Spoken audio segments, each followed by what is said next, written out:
서양의 작품 중에 핑크 대왕 퍼시라는 작품이 있습니다. 핑크 대왕 퍼시가 너무 핑크색을 광적으로 좋아하는 겁니다. 처음에는 자기 왕궁 안에 있는 것들을 자꾸 핑크색으로 모으다가 나중에는 벽을 다 핑크색으로 칠해버렸습니다. 그것도 모자라서 음식도 다 핑크색으로 다 가져오느라 그래서 음식도 다 핑크색으로 먹었습니다. 다른 이 궁궐에 있는 것도 다 핑크색으로 바꿨으면 좋겠다. 그래서 다 핑크색으로 바꿔라. 시녀들이나 모든 사람들도 다 염색해라. 그래서 모든 왕궁을 다 핑크색으로 바꿨습니다. 궁궐 바깥을 보니까 핑크색이 아닌 겁니다. 대신들을 모아서 모든 날을 다 핑크색으로 바꾸도록 법을 제정해서 모든 날을 다 핑크색으로 바꾸라고 했습니다. 그래서 사람들이 불만이 있지만 왕의 명령이고 법을 제정했기 때문에 집도 핑크색으로 바꾸고 또 벽도 핑크색으로 바꾸고 사람들도 핑크색 옷만 입고 모든 것들이 다 핑크색으로만 가득한 겁니다. 그래도 왕의 불만이 있습니다. 자연 만물이 다 초록색이고 도롱물들이 다 색깔이 다르니까 그 모든 것도 다 핑크색으로 바꾸라. 모든 군대를 동원해가지고 온 나라를 다 핑크색으로 바꿨습니다. 근데 딱 하나 바꿀 수가 없는 게 있어요. 하늘을 못 바꾸는 거예요. 하늘을 어떻게 핑크색으로 바꾸나. 고민하다가 고민이 있을 때마다 스승님을 찾았습니다. 그 스승님을 불러서 하늘을 핑크색으로 바꾸고 싶은데 스승님 어떻게 하면 좋겠습니까? 그랬더니 스승님도 너무 황당하고 당황이 돼서 이걸 어떻게 해야 하나 하는데 스승님은 할 수 있습니다. 꼭 하늘도 핑크색으로 바꿀 수 있는 묘책을 가져오십시오. 그렇게 해서 갔는데 이 스승이 너무 고민이 되는 거예요. 어떻게 하면 하늘을 바꿀 수 있나 고민하고 연구를 하다가 하루는 무릎을 탁 쳤어요. 아, 그렇게 하면 하늘을 바꿀 수 있다. 그리고 며칠 후에 임금님을 찾아갔습니다. 하늘을 핑크색으로 바꿨습니다. 나가서 임금님 보십시오. 그리고 보시기 전에는 반드시 이 안경을 끼고 보십시오. 그래서 핑크색 렌즈가 있는 안경을 끼워서 보니까 하늘이 핑크색인 겁니다. 그날 이후로부터 나라 전체가 핑크색을 다 안 도배해도 왕이 핑크색으로 다 보는 렌즈를 꼈기 때문에 다 핑크색으로 보게 되었다는 작품입니다. 자, 이 작품의 핵심적인 것은 뭐냐? 우리가 어떤 렌즈를 끼고 세상을 보느냐에 따라서 달라질 수 있다는 렌즈의 중요성에 대해서 말하고 있습니다. 여러분, 우리가 이 세상 삶을 살아가면서 우리가 환경을 보면서 어떤 관점으로 이 세상을 보는가? 이것은 우리의 말과 행동을 좌우합니다. 우리가 사람을 볼 때, 우리 가족을 볼 때 어떤 관점으로 그 사람을 보느냐에 따라서 내 말과 행동이 달라진다는 것입니다. 5월달에 가정의 달에 하나님께서 계속해서 말씀을 주시는데 오늘은 이 관점 바꾸기라는 말씀을 하나님께서 하라고 이렇게 주셨습니다. 관점을 바꾸어야 할 사람들이 많기 때문에 또 우리 모두가 관점을 바꿔야 되기 때문에 이 말씀을 주신 줄 믿습니다. 그래서 여러분, 관점을 바꾸는 여러분들이 되길 바랍니다. 관점이 우리의 행동을 좌우해요. 어떤 관점에 있느냐에 따라서 우리의 말과 행동이 달라집니다. 관점 매우 중요합니다. 관점을 이야기할 때 사람들이 긍정의 힘에 대해서 많이 말합니다. 긍정의 힘을 가지면 내 의지가 달라지죠. 예를 들면 내가 한 주 동안 무언가를 해야 하는데 이건 내가 할 수 있다. 이 마음을 품고 이것을 해야지 하면 하는 거예요. 근데 이걸 할 수 있겠나? 그런 마음을 가지면 할 수도 있고 못 할 수도 있고 그런 거죠. 그래서 우리가 이 긍정의 마인드를 가진다는 것이 상당히 중요합니다. 이 관점이에요. 여러분, 우리의 신앙생활도 관점이 굉장히 중요합니다. 관점을 안 바꾸고 겉만 바꾸니까 또 되돌아가고 또 되돌아가는 거죠. 관점을 바꾸시는 여러분들이 되기를 바랍니다. 우리 모두는 다 이 관점들을 다 가지고 있어요. 핑크색으로 보는 그런 관점을 가지고 있든지 파란색을 보는 관점을 가지고 있든지 가족 누구를 보는데 그 사람을 볼 때마다 검은색 렌즈로 늘 끼고 보니까 안 되는 거죠. 그래서 우리가 이 렌즈, 관점을 바꾸라는 것입니다. 긍정의 관점을 이야기할 때 늘 자주 쓰이는 예화가 물 아닙니까? 물이 반이 있을 때 부정적인 관점에 있는 사람은 물이 반밖에 없네 그렇게 이야기하지만 긍정적인 관점에 있는 사람은 물이 아직도 반이나 있구나. 큰 시험을 앞두고 있는데 한 달 남았다. 근데 부정적인 관점을 가지고 있는 사람은 한 달밖에 안 남았다. 어떡하나? 큰 걱정이다. 그렇게 보는 거죠. 근데 긍정적인 관점이 있는 사람은 아직 한 달이라는 시간이 내게 여유가 있다. 이 시간을 가지고 나는 열심히 준비할 거다. 그런 관점에서 보면 관점 자체가 달라진다는 것입니다. 사람에 대한 관점에 대해서 말씀드리려고 합니다. 내 가족계, 내 남편에 대한 관점, 내가 보는 관점, 내 아내에 대한 내가 보는 관점, 내 자녀에 대한 내가 보는 관점, 우리 성도들에 대한 관점, 내 이웃에 대한 관점, 이러한 관점들을 어떤 관점으로 볼 것이냐 이거예요. 어떤 관점으로 볼 것이냐. 두 가지 관점만을 바꾸자고 여러분에게 제안합니다. 첫 번째는 단점을 먼저 보지 말고 장점을 먼저 보자는 거예요. 두 번째는 현재보다 가능성을 보는 관점을 키우라는 겁니다. 이 두 가지만 바꿔도 굉장히 많이 달라질 것입니다. 사람을 봤을 때, 가족을 봤을 때, 다른 어떤 누구를 봤을 때 그 사람의 장점부터 보인다. 그 사람은 리더가 될 자질이 있는 사람이에요. 단점만 보인다. 그 사람은 리더가 될 자격이 없어요. 늘 단점만, 늘 지적만 하기 때문에 장점을 볼 수 있도록 하기를 바랍니다. 아시아의 물개라고 하는 조오련 선수가 있죠. 이 조오련 선수가 1970년 방콕 아시안 게임에서 수영에서 2관왕이 되었습니다. 근데 그 당시에 우리나라의 수영은 메달권에 진입한 게 한 번도 없었습니다. 조오련 선수가 금메달, 첫 번째 금메달을 땄을 때 우리나라 기자가 거기 한 명도 없었답니다. 갑자기 금메달을 2개나 따니까 우리나라 전체 깜짝 놀란 거죠. 근데 이 조오련 선수가 해남의 출신인데 10남매 중에 막내였다는 거예요. 너무너무 집안이 가난해서 학교 다닐 때 집에서 도시락을 못 사주는 거예요. 점심시간 되면은 밖에 나가서 배회를 했다는 거예요. 가난하고 힘들고 세상이 비관해되고 그렇게 하니까 학교에서는 좀 문제아 취급을 했는데 담임 선생님을 잘 만났어요. 담임 선생님이 그것을 알고 자기 도시락을 주면서 먹으라 그러면서 오련아, 너는 수영을 잘하지 않냐? 넌 수영을 잘하니까 수영을 꼭 해라. 근데 그런 말을 할 때도 기다가 별로 듣지 않았대요. 그렇게 계속 말씀을 피우다가 나중에 문제가 진짜로 돼가지고 학교도 못 다니고 이렇게 되었을 때 인생에서 뭘 할까? 근데 담임 선생님 말씀이 생각이 나는 거예요. 너는 수영을 잘하지 않냐? 그래서 수영에 매진을 해가지고 아시아의 물개가 되고 우리나라의 수영으로서 큰 기쁨을 주고 수영의 최초의 대들보 역할을 한 것이 선생님의 칭찬 때문이었다는 거예요. 이렇게 칭찬은 사람을 변화시키고 바꾸는 힘이 있습니다. 여러분 스스로 한번 생각해 보십시오. 여러분은 사람에게 대할 때 장점을 먼저 보십니까? 단점을 먼저 보십니까? 여러분 자녀를 대할 때, 자녀에게 말할 때 장점을 먼저 보십니까? 단점을 먼저 보십니까? 장점을 먼저 볼 수 있는 여러분들이 되기를 바랍니다. 장점을 봐야 격려도 하고 칭찬도 하고 해줄 것 아닙니까?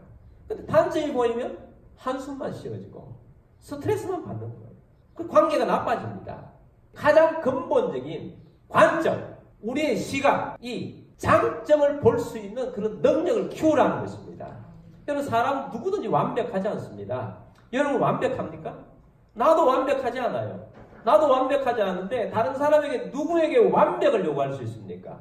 단점만 자꾸 보는 거예요. 장점은 안 보고. 장점은 묻어두고 자꾸 단점만 보니까 문제가 발생하고 자꾸 그것에 대해서 이야기를 하니까 거기에서 트러블이 생기고 어려워지는 것입니다. 그리고 장점을 볼 수 있는 능력을 키우십시오.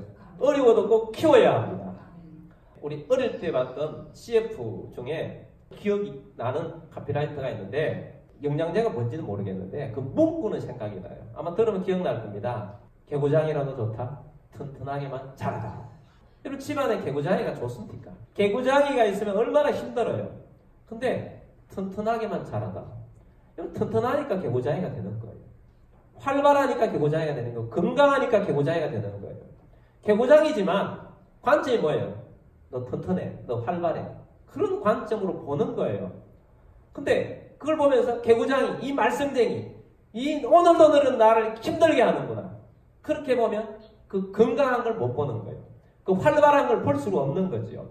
그래서 우리가 장점을 본다는 것, 같은 면을 보는데도 장점을 보는 것과 단점을 보는 것은 완전히 다른 시각에서 살아가는 것입니다. 그럼 우리가 장점을 볼 수 있도록 하기를 바랍니다. 약한 아이라면 활발하지도 않고 얼마나 불쌍합니까? 개구장이 진짜 하고 싶어도 못해요. 그러면 건강하니까 하는 겁니다. 튼튼하니까 하는 겁니다.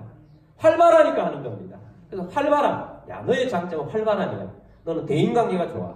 너는 사람들을 두루두루 많이 사귀는 거야. 너 참 좋은 장점을 가지고 있구나. 그렇게 보고 그렇게 해줘야 그 사람이 장점이 살아나는 거예요. 장점을 보고 장점을 칭찬하고 장점을 격려하시기 바랍니다.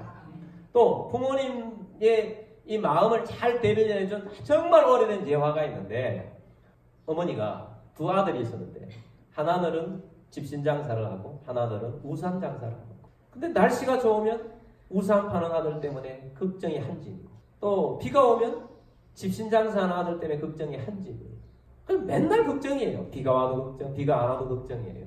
근데 거꾸로 날씨가 좋으면 집신장사하는 아들이 잘 되겠다 해서 기뻐하고 비가 오면 우산 장사하는 아들이 잘 되겠다 해서 기뻐하면 맨날 기쁠 텐데 그게 안 되는 거예요. 장점을 못 보기 때문에. 근데 부모의 심정은 이해가 갑니다. 부모가 자녀를 볼 때마다 단점이 먼저 보이는 건 사실이에요. 그 바꾸기가 상당히 어렵지만 여러분 바꾸기를 주의 이름으로 축복합니다. 꼭 바꾸십시오. 변화시켜야 합니다. 단점을 보는 시각이 아니라 장점의 필터를 가지고 장점을 보는 눈을 길러야 한다는 거예요. 장점을 보십시오.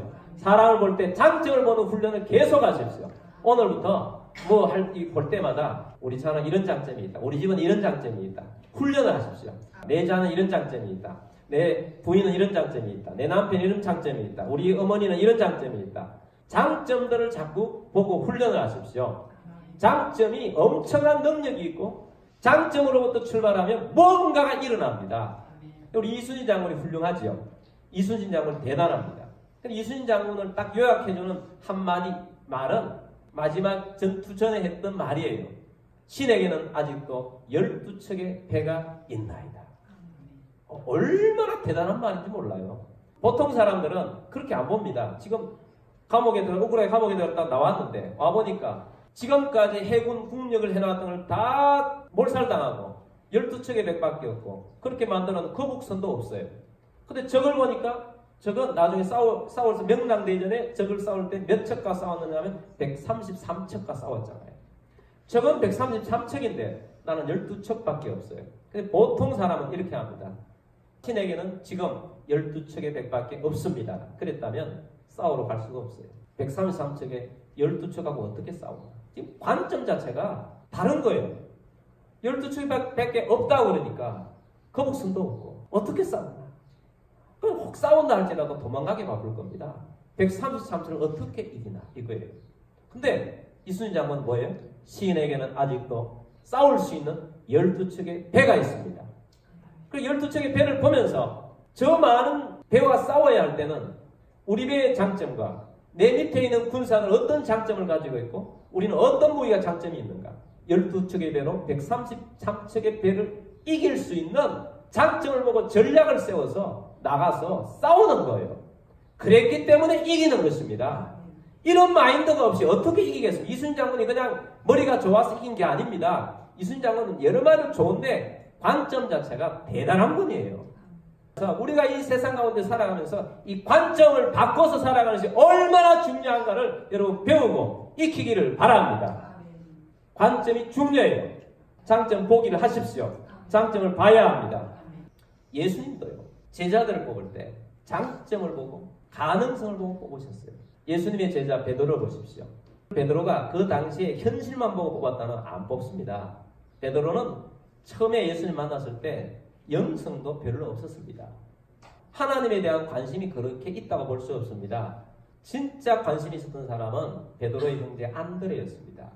안드레는 이미 세례 요한의 제자였어요. 세례 요한과 함께 요단강에 있으면서 세례를 베푸는데 함께 옆에서 도와주고 있었습니다.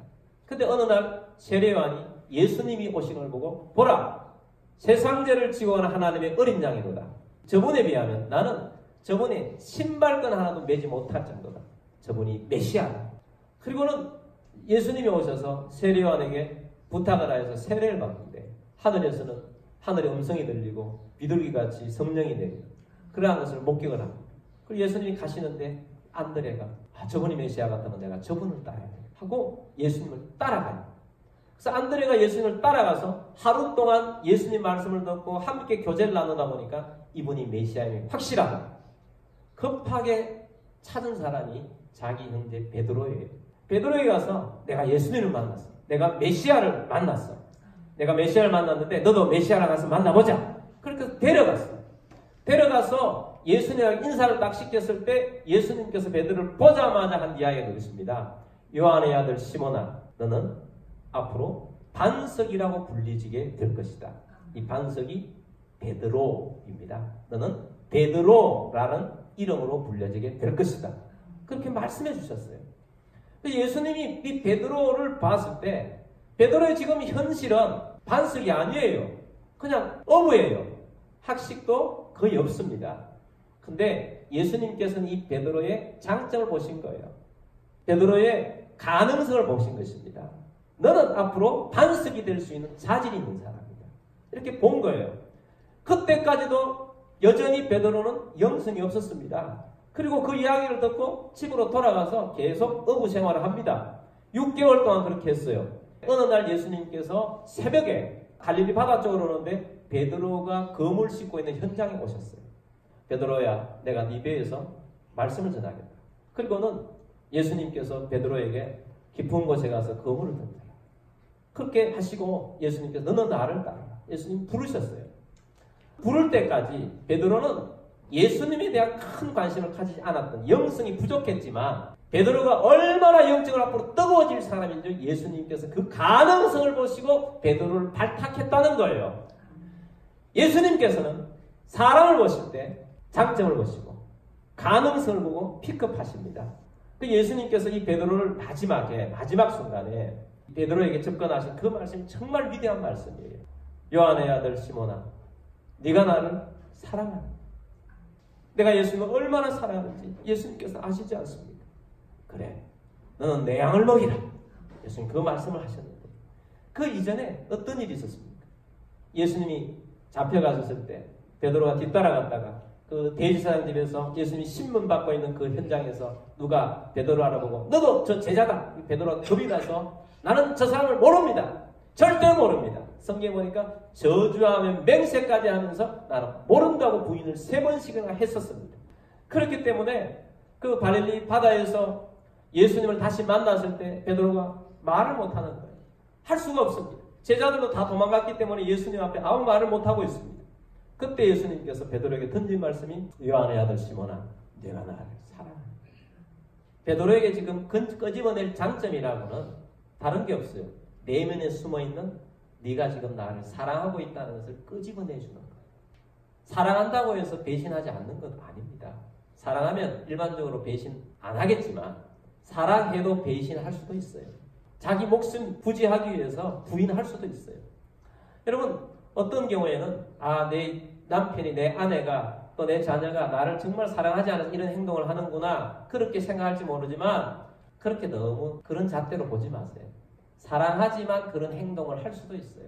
어쩔 수 없는 상황 때문에 그런 행동을 할 수도 있다는 거예요. 예수님께서는 베드로의 그 마음을 너무너무 잘 아셔서 그 베드로 속에 내가 그런 행동을 했지만 예수님, 내가 주님을 사랑하는 줄 주님을 아시지 않습니까? 그 사랑의 마음을 끄집어내는 거죠. 여러분 우리가 그 사람 속에 있는 걸 끄집어낼 수 있는, 장점을 끄집어낼 수 있는 능력을 키우시기를 바랍니다. 그 능력이 얼마나 중요해요. 그래서 예수님께서는 사람의 장점을 보시고 사람의 가능성을 보시고 픽업하세요. 그 사람에 있는 것을 건져내신다고요. 그런 능력을 키워야 합니다. 최인철 교수님이라고 서울대 심리학 교수님인데 프레임이라는 책을 썼어요. 프레임이라는 건 원래 창틀이죠. 창틀. 심리학에 활용을 해서 사람에게는 마음의 창이 있다는 거예요. 프레임이 있다는 거예요. 근데 이 프레임을 가지고 어떤 사람은 작게 만들어가지고 작은 창문으로 세상을 보는 사람이 있고 큰 창문을 보는 사람이 있고 어떤 데는 거기 색깔을 칠해가지고 그 틀로 세상의 마음의 창을 본다는 거예요. 근데 많은 사람들이 어떻게 보느냐 하면 객관적인 사실을 보지 않고 자기의 어떤 관점이 있다는 거예요. 자기의 관점. 그거는 어떤 선입관. 선입관이 있으면 똑바로 안 보입니다. 객관적인 사실을 못 보는 거예요. 그래서 진짜 사실을 못 보고 잘못된 것을 가지고 살아가고 있다는 거예요. 부부 클리닉을 하시는 어떤 상담가가 자기 프로그램 안에 100가지 장점을 적어오라고 그런대요. 그럼 대부분의 사람들이 100가지를 어떻게 적어오냐고. 이 사람은 100가지 장점이 없어요. 막 반발하고 난리가 나는데 그래도 찾아오라고 그러면 다 찾아온답니다. 어떻게 찾아오겠습니까? 그전에는 그 관점으로 못 봤는데 그 자체가 관점으로 바뀌는 거죠. 예전에 우리가 언어 치유학교를 하면서도 제가 몇 가지 써오라고 그러는지 모르겠어요.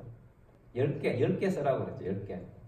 10개 썼는데 10개도 겨우 썼습니까? 100가지도 쓸 수 있어야 돼요. 100가지. 근데 어떤 부부가 정말 사이가 안 좋아서 마지막으로 이 부부 클리닉에 갔답니다.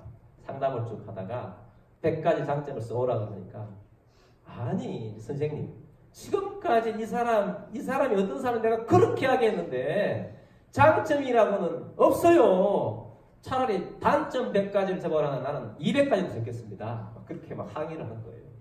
그래도 장점이 있지 않습니까? 그러면서 한번 써오라고 했어요. 그래서 두 부부가 이제 각자 생각하는 겁니다. 그래도 마지막으로 이것까지 갔을 때는 잘 해보자고 갔는데 한번 찾아보자. 그래가지고 열심히 일주일 동안 찾으니까 진짜 100가지가 찾아지는 거예요. 그래 가가지고 주니까 선생님이 반대로 준 거예요. 그래서 보니까 내 장점을 이렇게 많다는 거야. 저 사람이 나의 장점을 이렇게 본다는 거야. 서로 감탄을 하는 거예요. 관점이 바뀌니까 완전히 달라지는 거예요. 그래서 너무 자랑스럽고 뿌듯해서 이것을 이제 엄마가 집에 가져가서 화장대에 올려놓고 보란 듯이 해놨더니 그 집에도 중2짜리 딸이 늘 말썽을 피웠는데 그걸 보다가 아빠가 엄마의 장점적을 쭉 읽어보니까 우리 아빠가 우리 엄마를 이 정도로 장점을 본다는 것은 우리 아빠 좋은가 그렇게 봤다는 거예요. 그래가지고 가족관계가 완전히 그것으로 달라졌다는 거예요. 무엇 때문에 달라졌습니까? 관점이 바뀌니까 단점이 아니라 장점을 보는 눈이 길러지니까 달라졌다는 것입니다. 자, 오늘 본문 말씀 보겠습니다. 하나님은 우리를 어떻게 보시는가? 이사야 43장 4절 내가 내 눈에 보배롭고 존귀하며 내가 너를 사랑하였은즉 내가 내 대신 사람들을 내어주며 백성들이 내 생명을 대신하리니. 아멘. 내가 내 눈에 너는 하나님 눈에 어떻게? 보배롭고 존귀하게 본다. 하나님께서 우리를 볼 때 보배롭고 존귀하게 본다는 것입니다. 우리가 아까 찬양했습니까? 내가 너를 보배롭고 존귀하게 여기나니 너를 사랑하는데 여호와라. 하나님이 우리를 어떻게 봐요? 보배롭고 존귀하게 봐요. 여러분 우리가 보배롭고 존귀하게 여길 만큼 우리가 그런 모습들이 우리에게 있습니까? 정말 우리는 보잘것없고 부족함에도 불구하고 주님은 우리를 보배롭고 존귀하게 여깁니다. 조그마한 장점이 있으면 그거를 크게 보는 거예요. 조그마한 가능성만 있어도 그것을 보면서 주님은 기뻐하는 겁니다.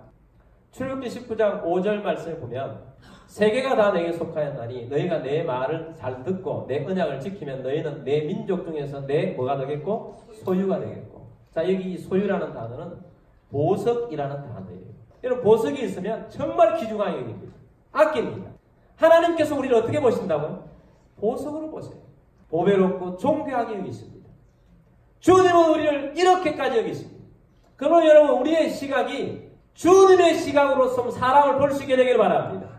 주님의 시각으로 다른 사람을 보십시오. 나도 그렇게 여긴다면 주님은 다른 사람을 어떻게 본다? 내 가족을 어떻게 봅니까? 나도 보배롭게 여기지만 저 사람도 보배롭게 여깁니다. 나를 보석같이 여기지만 저 사람도 보석같이 여깁니다. 내 자녀를 보석같이 여깁니다. 얼마나 귀중하게 여기는지 모릅니다. 장점을 보는 것이 믿음의 눈으로 볼 때 장점이 열리는 것입니다. 여러분 믿음의 눈으로 다른 사람을 보십시오. 여러분의 가족들을 보십시오. 믿음의 눈으로 보십시오. 현실만 보지 말고 현장만 보지 말고 지금 있는 현장만 보지 말고 지금 있는 이 사람의 이 모습만 보지 말고 앞으로 변화될 것에 대한 가능성을 보십시오. 가능성을 보면 주님께서 그래도 이 사람을 통해서 하나님 이 사람을 불러주셨는데 이 사람을 내 가족으로 삼아주셨는데 주님 이 사람을 통해서 일하실 거예요. 주님 이 사람을 통해서 멋지게 만들어 가실 거예요. 시각이 바뀌길 바랍니다. 바뀌어야 합니다. 우리의 필터가 우리의 눈이 예수님의 시각으로 바뀌어야 합니다. 여러분 사도 바울 있지 않습니까? 핍박하였을 때 사도 바울을 만약에 봤다면 그는 핍박자요? 사도 바울은 우리를 죽음으로 이끌어가는 저승사자처럼 봤을 겁니다. 사도 바울은 회심되기 전에 예수 믿는 사람을 보면 사도 바울은 피할 사람, 도망갈 사람, 저승사자, 우리를 감옥으로 이끌 사람, 우리를 핍박하는 자, 그렇게만 봤을 겁니다. 근데 예수님은 그렇게 보지 않았어요. 예수님은 사도 바울을 어떻게 봤습니까? 하나님을 지극히 사랑하는 자로 봤을 겁니다. 근데 예수님은 몰라. 하나님을 너무 사랑하기 때문에 예수 믿는 사람들이 잘못됐다고 생각을 해서 예수 믿는 사람들을 죽이는 데 앞장섰어요. 사도 바울을 예수님 봤을 때 예수님께서는 사도 바울의 내면에 있는 열정을 보셨어요. 예수님께서는 핍박자 사도 바울을 보면서 열정이 대단하고 진실한 사람이다. 방향만 바꿔놓으면 완전히 달라질 거예요. 가능성을 보신 거예요. 그래서 예수님 보신 시각이 맞죠. 예수님 그렇게 보셨기 때문에 이 사도 바울이 완전히 변화된 것입니다. 그래서 사도행전 9장 15절 말씀에 보면 주께서 이르시되 가라 이 사람은 내 이름을 이방인과 임금들과 이스라엘 자손들에게 전하기 위하여 택한 나의 그릇이라. 사도 바울이 아무 일도 하지 않았을 때 벌써 예수님께서는 이 사람을 택하여서 나는 이런 사람이 될 것으로 나는 보고 있다는 거예요. 가능성이 무궁무진한 사람이다. 그렇게 봤기 때문에 사도 바울이 사도 바울 될 수 있었던 것입니다. 여러분 오늘 굉장히 중요한 메시지를 던져주셨습니다. 근본을 바꾸는 것입니다. 우리의 신앙생활에 관점이 바뀌지 않으면 삶이 바뀌지 않습니다. 관점을 바꿔야 합니다. 관점을 바꾸시기 바랍니다. 장점을 볼 수 있는 능력을 키우시기 바랍니다. 단점을 보는 것을 지우시기 바랍니다. 주님께서는 우리에게 장점을 보고 단점을 보지 말도록 하십니다. 우리는 거꾸로 하고 있지는 않는지 보시길 바랍니다. 보통 결혼을 하고 나서 나중에 이런 이야기를 합니다. 그때는 콩깍지가 씌어서 사람을 그렇게 봤다고 이야기합니다. 콩깍지 씌었을 때가 맞는 거예요. 그때가 맞는 겁니다. 근데 지금이 잘못된 거예요. 왜? 지금은 시각이 잘못됐어요. 여러분 사랑의 시각으로 보는 게 정답이에요. 사랑하는 시각으로 보면 콩깍지가 씌어서 보면 그게 진짜예요. 더더군다나 예수 믿는 콩깍지가 씌어 있는데 장점을 볼 수 있어야 되고 가능성을 볼 수 있어야 합니다. 그래서 여러분 장점을 볼 때는 돋보기를 끼십시오. 장점을 찾으십시오. 단점이 보여지려고 하는 그 돋보기를 거두고 안 보도록 노력해야 합니다. 가능성을 보십시오. 주께서 우리에게 주시는 이 관점 바꾸기를 하면 여러분의 삶이 달라질 것입니다. 여러분의 지금 시각이 잘못된 안경, 핑크색 안경, 블루색 안경, 검은색 안경, 그런 영적인 또 마음의 창들에 있는 잘못된 선입관들, 그러한 것들을 다 제거하고 하나하나 차분하게 여러분 생각하시고 오늘부터 훈련하십시오. 오늘부터 훈련하십시오. 연습하십시오. 말을 내뱉으십시오. 아, 당신은 이런 게 참 장점이었어. 내가 그동안 잊어버리고 있었어. 너는 이런 게 참 좋아. 이거 참 좋은 일이야. 당신은 참 이런 것들이 좋은 거야. 그렇게 하시면서 여러분 근본적으로 바꾸는 여러분들이 되기를 주의 이름으로 축복합니다.